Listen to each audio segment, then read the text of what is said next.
Welcome back to the Nonprofit World TV show. I'm your host, Donna Hagiga, and I would like to welcome Rod Norwood to visit us. Rod is the founder of Aim for a Better Tomorrow, a one-year-old nonprofit that helps homeless individuals and at-risk individuals by bringing arts and creativity to their programming. And we're very excited to have Rod with us in front of the camera because Rod usually helps our show out behind the camera. So welcome, Rod. Thank you very much. And tell us a little bit about what Aim for Tomorrow does and how you came up with the idea. Okay. I started, first thought was to build a nonprofit arts center. I found out there are already a bunch of people doing a lot of really good things that already have space, but they've had budget issues or they can't find people. So what we've actually done is run around and find different programs.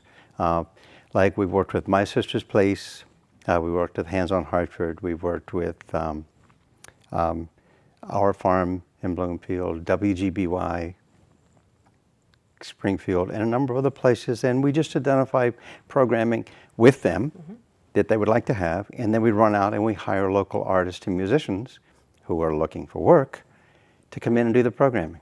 So it sounds like a win-win because you have artists who are looking for work and a nonprofit organization that has a need. And you're connecting those two dots and amplifying their message in the process. We are, and in the process, we're able to bring a lot of people from different backgrounds together to Wonderful. do that, which is fun. Yeah. And do you do any of the programming yourself, or do you tend to attract artists to do that? Most of it I attract artists. I developed, I've been a photographer forever, and one of the programs that we developed, we looked around, we saw similar things going on, we put together here.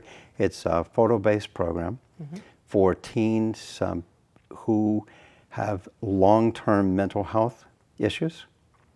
And we go in small groups. We talk to them a little bit about how to operate a camera and how to make a picture that's theirs instead of just snap the shutter. And then we give them their very own digital camera and we take them out on a photo shoot. Oh, great. And we come back and we give them their disc with their group of photos, and they pick the 9 they like the best, make those into postcards for them. And the top 5 we frame and do an art show. Oh, wonderful. So yeah, that's exciting. That's very exciting. And we developed another program for adults in recovery where we hire local musicians who are in various stages of recovery. And then we have an anchor band and they come to a concert. And we've done two each of those so far. And where have those concerts been? The first concert was at another nonprofit, one of the nonprofits we work with in Torrington, the Performance Hub. The other one was at a commercial place this place is the most wonderful open mic, the warmest, friendliest restaurant, open mic, LaSalle Market in Collinsville. Okay, yes, I know where it is. Yes. Yeah. Friday nights they have an open mic, and anyone from 8 to 80 shows up to play. Oh, wonderful. Yeah, and So once you've had once one a of month. your benefits there? Once a month, yes, our second one, Recovery Road show was there, but every month they do one anyway. The last Saturday of every month, musicians will get together and do a benefit. I seem to recall that LaSalle Market is a great stopping point for cyclists when they're riding around Collinsville area. So I like the name Recovery Road because it brings that in a little bit as well. So tell me, it sounds like you've done some really exciting programs so far. If a nonprofit organization reaches out to you and wants to do something with you, do you tend to tell them about these types of programs that you've done before, or do you really listen to see what their needs are? We listen. Okay. Yeah, they're the people. They're the ones that have working with their clients. So we go in and find out what the clients need and what they want. So and then I run out and find people to to make it happen. Great. And we want to definitely tell our viewers that your website is aimforabettertomorrow.org. .com. .com. Perfect. Thank you. I'm so used to nonprofits being .org. And speaking of nonprofit status, it sounds like we were just celebrating the fact that your nonprofit is now just over a year Just old. over a so year happy old. birthday. Thank you. What lessons have you learned in your first year as a nonprofit executive? I don't know. Okay, still learning. It has been just a crazy chaotic because I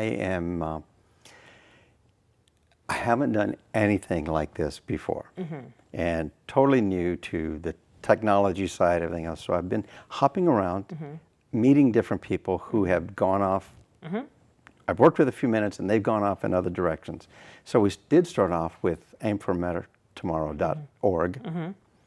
And then a person I worked with said, you're going to get more hits, you're going to get more recognition at .com. So we actually own both. Okay.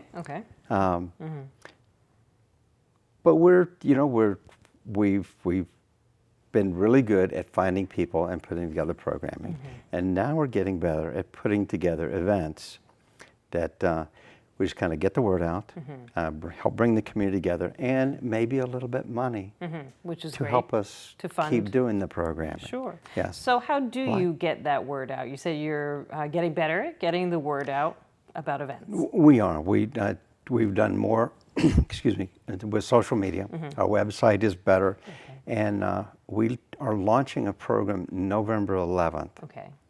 That I'm really excited about. Okay, tell us about it. It's 24 hours of streaming entertainment. Wow, that's a lot to organize. That's a lot to organize, but we're having people come in from all over the place that are signing up, and we're doing music, spoken word, or video. By the way, if you're watching, and you write poetry, you have any stories to tell, you have any video that you shot, or you're a musician, and it's about bringing the community together. Okay, By loving kindness. So go to aimforabettertomorrow.com. Go to aimforabettertomorrow.com. To get engaged in this process. And what is this November 11th event? What's it going to be called? One act. One act, okay. One act, little words of kindness. Oh, nice. Okay, It's wonderful. like daily, one act of kindness. Now, was this your brainstorm, this event? Oh, sure. Okay, great. We'll say that.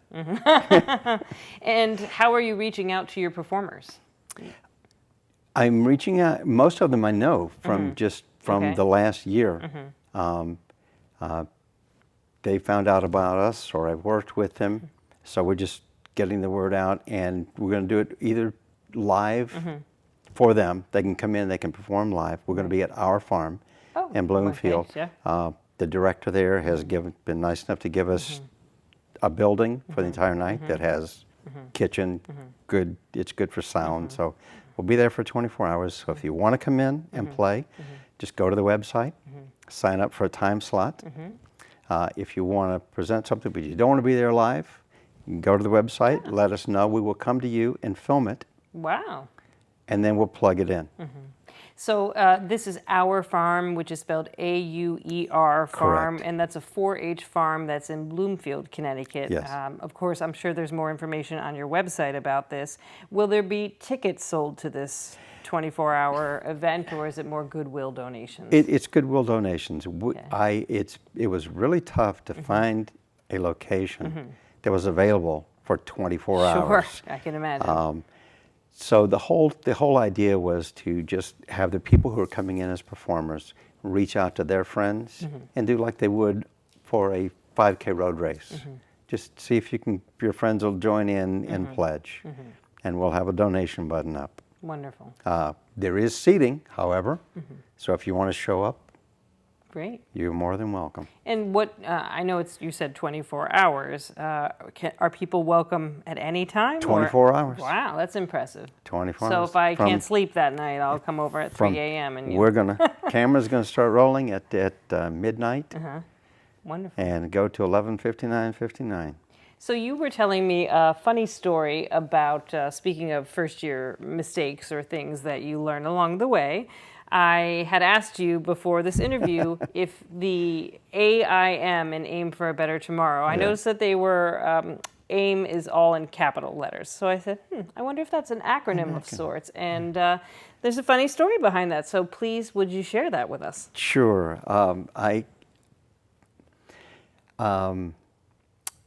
I tend to react really quickly to things. So I had the idea, I'm working on the idea of a thing, and I wanted the name to incorporate the artists doing work for good. So Artists in Motion for a Better Tomorrow.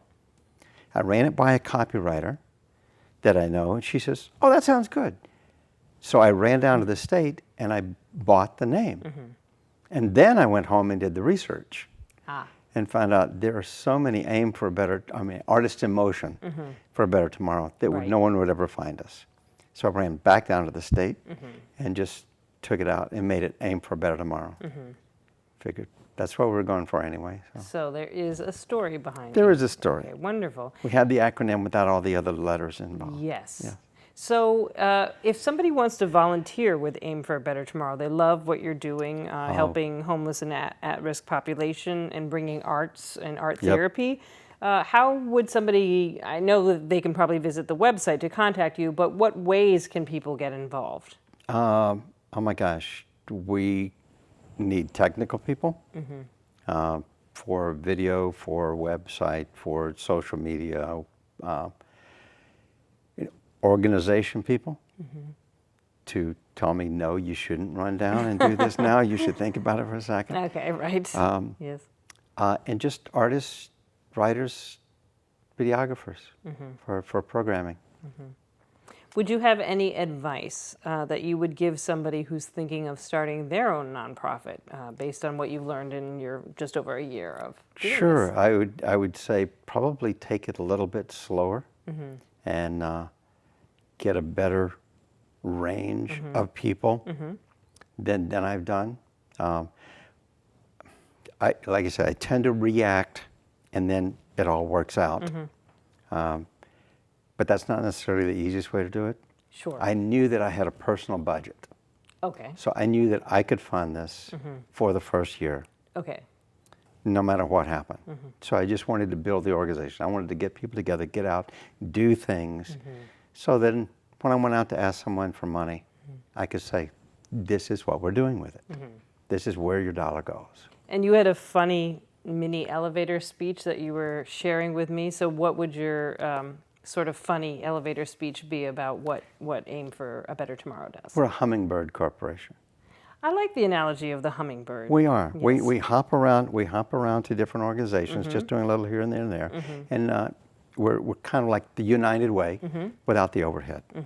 So you're pollinating. We're pollinating a bunch of different organizations. Yes. Right. We just grassroots. It all goes to the organization. Wonderful. Or to buy equipment, materials for us to deliver the programming.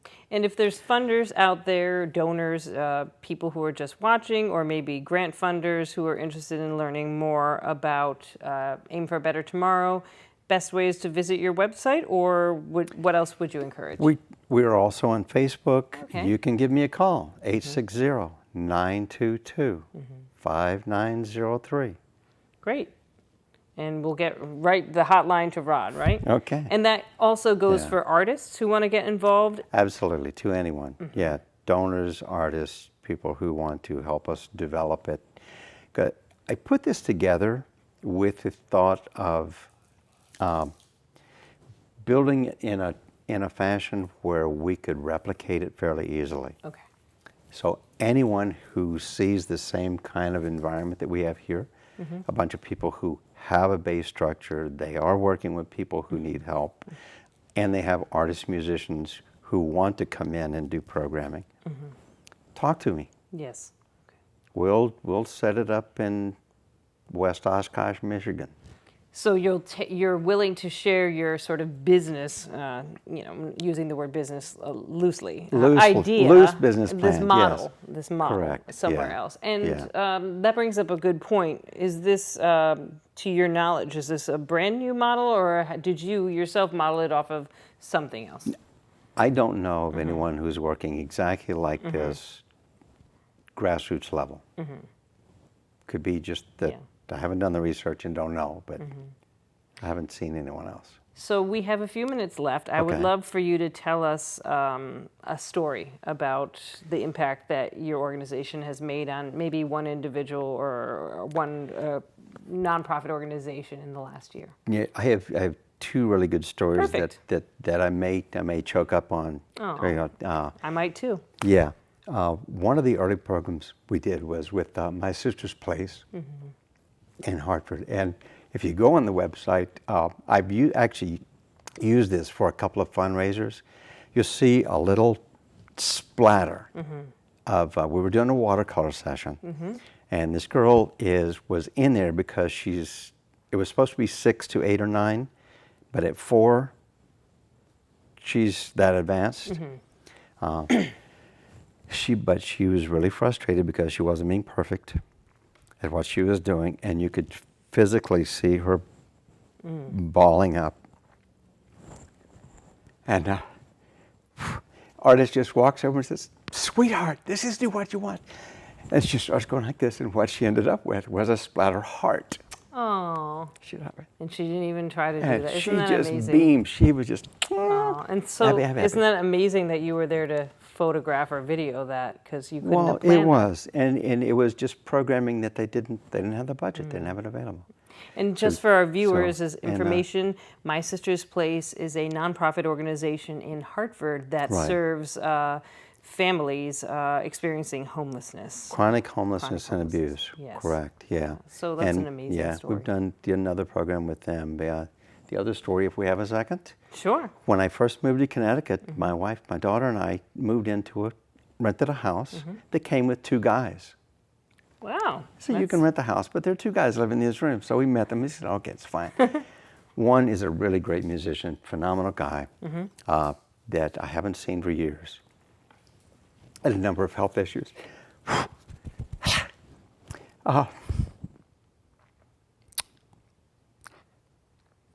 He told me guitar, and we play. Our living room was a musical venue, and he and I are going to be performing November 11th. Oh, that's so meaningful because you didn't know how to play the guitar before. No, and I haven't seen him in so many years. Isn't that interesting how Yeah, life so works? That anyway, yeah. just because they came with the house Doesn't mean anything to you, but got it the does to gift. me. Well, but you got the gift of music through that. Through that encounter, and that's amazing. It's a great comeback. So, do we know when you and he will be playing? If somebody wanted to come out during that time frame, I believe it's 7 p.m. Oh, We're so breaking prime everything time. down into Great. half-hour segments, pretty much. But Good. So, November 11th at Our Farm. Our Farm. Around 7 p.m. What is the gentleman's name? Eric Fenney. Eric Fenney, who will be reunited with Rod, and Eric is Rod's guitar teacher. And I think that would be a really meaningful time to go and visit the One Act. Is that what it's called again? The One Act One is the Act, name right. of the program, yeah. One Act of Kindness. Wonderful. So for more information, please visit aimforabettertomorrow.org. .com, right, sorry. And, or you can, again, call Rod at, what's your phone number? 860-922-5903. Wonderful. And this has been a production of the Nonprofit World TV show, I'm Donna Hagigat, the host. Sara DeGraff is our producer, and we thank the studios at Nutmeg TV here in Farmington.